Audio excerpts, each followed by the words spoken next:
The next reason I left religion and Christianity ties in pretty closely with the seventh reason. Church teaches sex and orientation, repression, and guilt. If you were raised in a very conservative, fundamentalist environment, whether in church, homeschool, or just in your own parents' home, you're basically repressed sexually.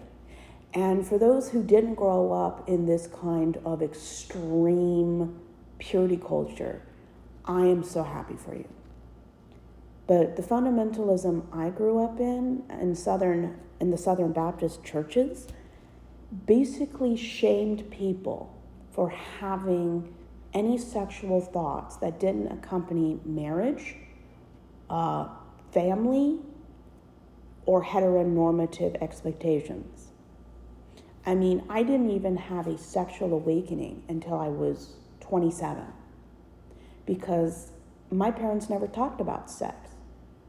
I never saw sex in any shape or form. Pictures, movies, books, never. I was never given a sex talk. I was given a puberty talk where we talked about like periods and boys' voice dropping and the differences in anatomy-wise, at least hormonal-wise, and a little bit of anatomy.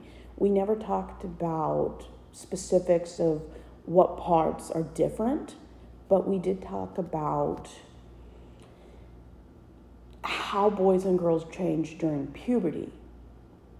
We never, in my family, discussed female and male sexuality.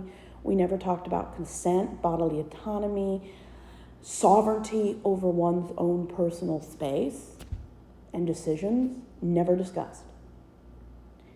Purity culture basically causes people to internalize normal behavior, but twist it into something called lust, porn addiction, or not being a godly person.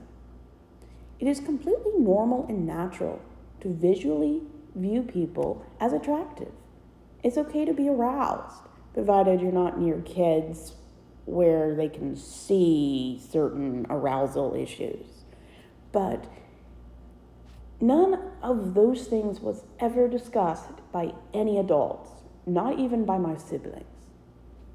I honestly, to this day, believe that there is a lot of parts of sexuality that my family either doesn't know about or never acknowledges.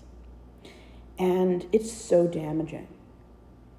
Even if your environment doesn't say sex is bad, if you never talk positively about it, if you never talk with confidence or you don't act embarrassed, you're creating an environment that causes adolescents, specifically young adults, to be at war with their own bodies, to not trust their inner voice that tells them, I don't like this, I like this.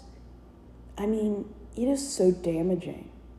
And if you're at war with your own body, 1 out of 3 women, I don't know what the male stats are, but for women, if you grow up in such a repressed sexual environment, 1 out of 3 women who wait till marriage or don't experience normal, healthy sexual outlets, 1 out of 3 experience a sexual or pain disorder. Anything from vaginismus, endometriosis, PTSD, pelvic floor pain. I mean, the repression can be so deep that people revert to fetal behavior because of this kind